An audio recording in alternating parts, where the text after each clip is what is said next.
Hey comic fans, welcome to the Comic Fix, your one-stop shop for every single thing DC comic, to some create your own, to a little bit Marvel. My name's David, and welcome to the Fix.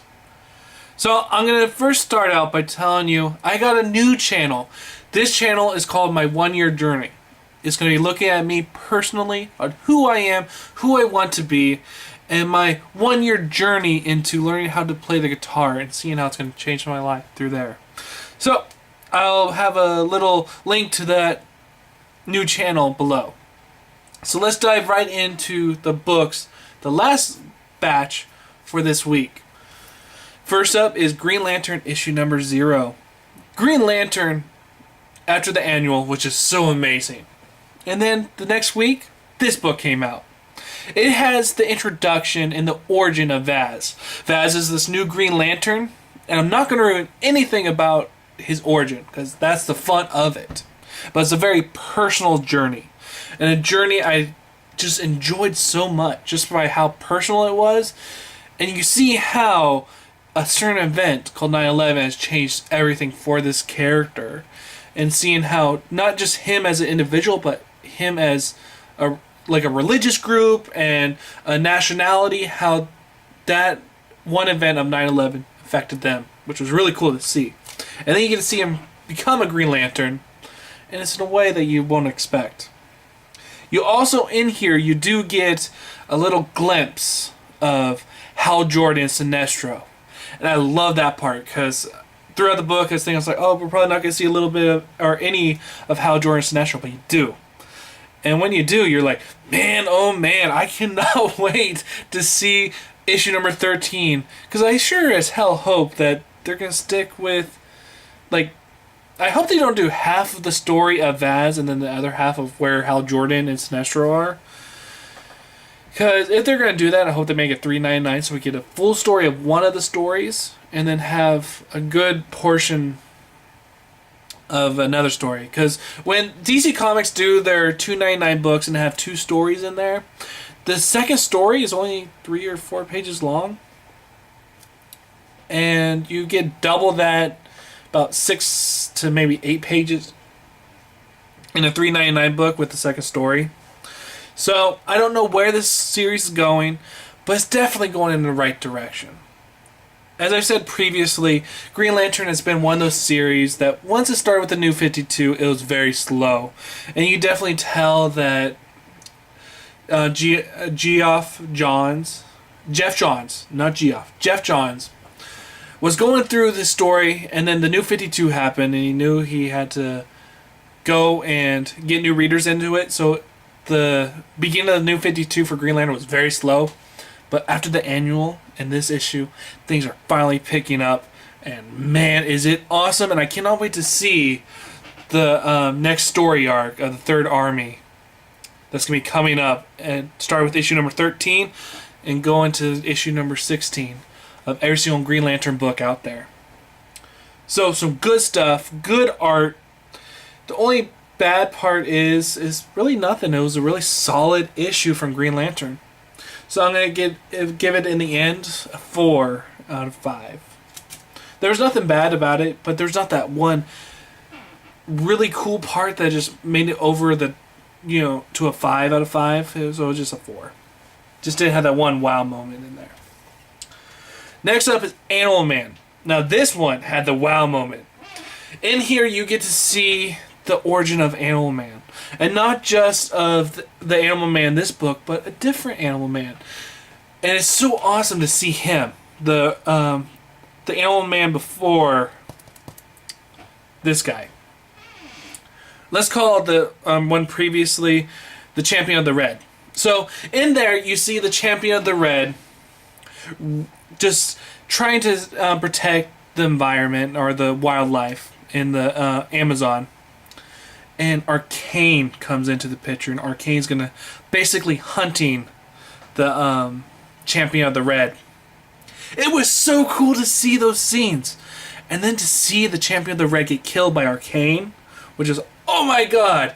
And then you get to see that the totems, or the totems, were watching all this happen. And they said to themselves, they were talking to themselves about what to do next.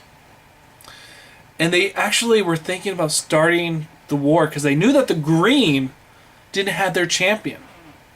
And they were talking about doing exactly what the Rot is doing right now by taking over. But the Rot did it first.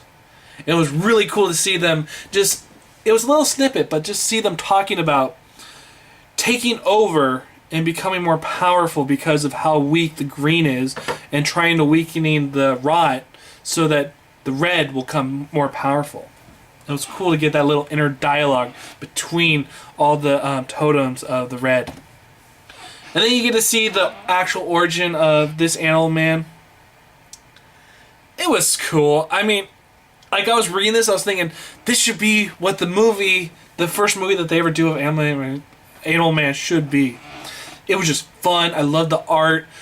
Everything about this book, it just had those wow moments and those little moments that if you've been reading the past 12 issues, you're just going to enjoy and think, man, I did not know that was going to happen. Because that whole part where the totems talking to each other and being like, let's go and take over because we know that the Green doesn't have their champion. Let's take our champion and just go and dominate over the other two.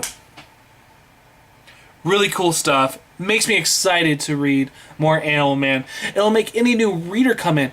Get what the Animal Man book is. Get who Animal Man actually is. And just go from there. This was a perfect 0 issue in my mind. Definitely a 5 out of 5. Damn good book. Next up, Swamp Thing. In here, you get to see another Swamp Thing before Alec Holland became Swamp Thing. And again, you get to see Arcane killing that champion of the Green. And then you get to see the origin of Alec Holland.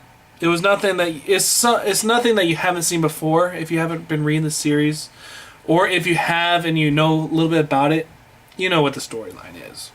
There was nothing in here like in Animal Man that had that oh wow moment or the moment where you're like, huh, I never thought of that.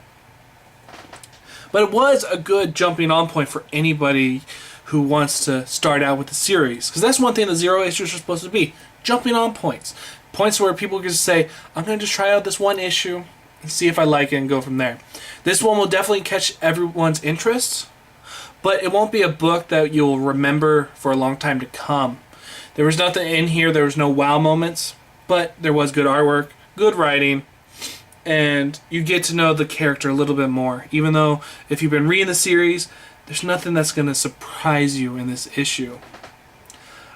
I would have loved to have seen... I actually did like the scene where you see the trees talking to themselves after Arcane killed the champion on the Green. And they kind of have like, oh my god, what's going to happen to us? Because we don't have a champion right now. You know, what's going to happen?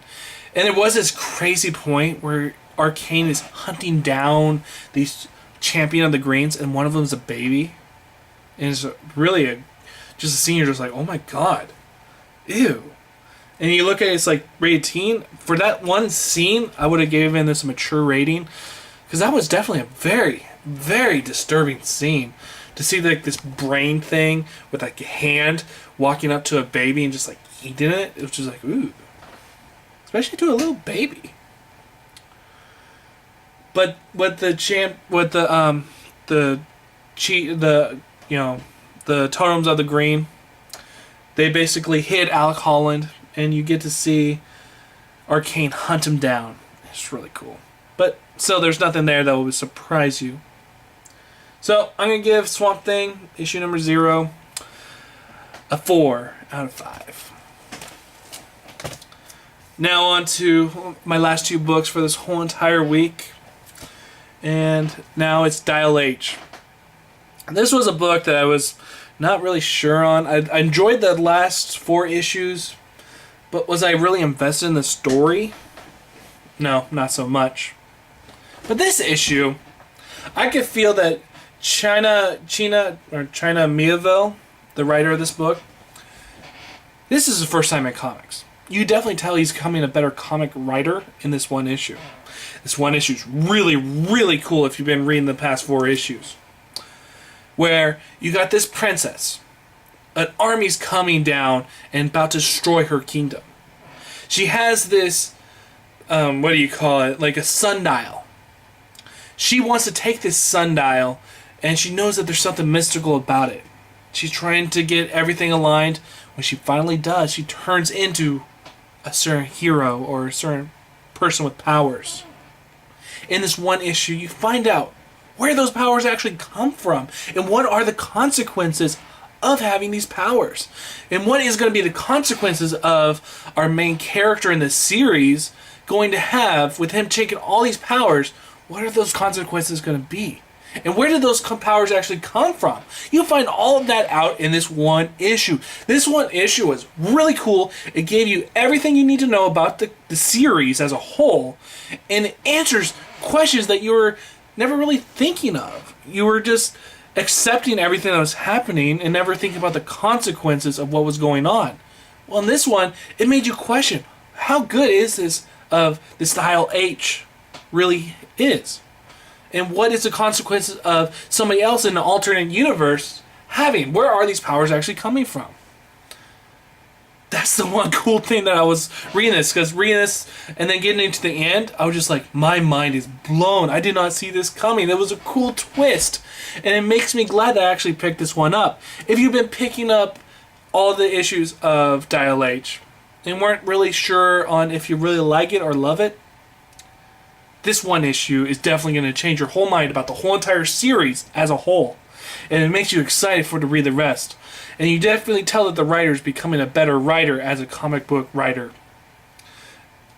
It's just a really cool issue. The only downside I thought was the art. The art was not even half as good as what it usually is. But the writer is definitely coming into his own, and this one issue just shows it all. I'm definitely going to be giving Dial H a 4.5 out of 5. Really cool. And I was not expecting that. When I was looking at it at the comic book shop, I was really thinking, do I really want to pick this book up? Then I thought to myself, I should just give him one more chance. My mind was blown by the ending, and it just makes me question everything that's happened prior to this issue. It makes me want to look back and see if those effects were shown or hinted at in those previous issues that I just did not catch on. So next up is World's Finest, Huntress and Power Girl.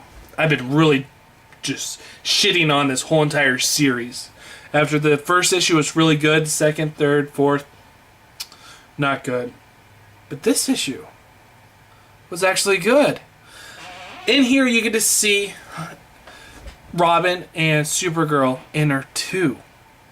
And it's funny though, anytime that this series goes to Earth 2, this series is instantly that much better. Kevin Maguire does the art for most of this issue. There is another artist in there. He does an adequate job, but Kevin Maguire, I really enjoy his artwork in here. I like the facial features he does, the lips. Everything just has a style to it, which I really, really enjoy. I really enjoyed the story, especially of Huntress, formerly known as Robin, and seeing her relationship with Batman and Catwoman. Catwoman is her mother in this series, or in this Earth 2. And just to see the effects of these two and how she was raised, and everything about this issue was just cool and just made you go, there's actually potential for this series. And that's one thing I was not thinking about.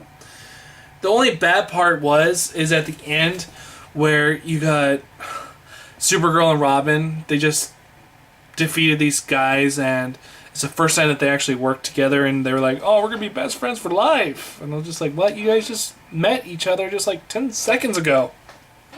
How are you gonna really say, I'm gonna be friends for life? That was just really corny. But other than that, it was a solid issue, and it made me rethink about dropping this whole entire series, because if this goes down this path and not just have this stupid enemy for them to fight, but have more about who these characters are and who these characters are in the new 52, and please have them go back to Earth 2. I would love to have, because you could definitely tell that Paul Levitz definitely has a more sense of who these characters are when they're in Earth 2 than when they're in the main DC universe. So solid issue. And that's one thing I was not expecting to say about this issue whatsoever. I enjoyed every single second of it, except for that ending. But that was just a little nitpick. But everything else was really cool. So, in the end, I'm going to give World's Finest, Huntress, and Power Girl a 4 out of 5. That's a long ways ahead of where they were last month, where I think I gave them like a 1 out of 5. Where that issue was like, ew, I just didn't like it. But this issue, I did. So that's the reason why I love comics and going back each and every month. You never know. One month it could be really bad, but then something beautiful can happen, something you did not expect. It makes you actually want to read the series a little bit more to see if it keeps on going down that path. My name's David. This is the Comic Fix. To all you new viewers, subscribe up top. To your old viewers, like on the bottom. This is the Comic Fix, and I'll see you guys next time.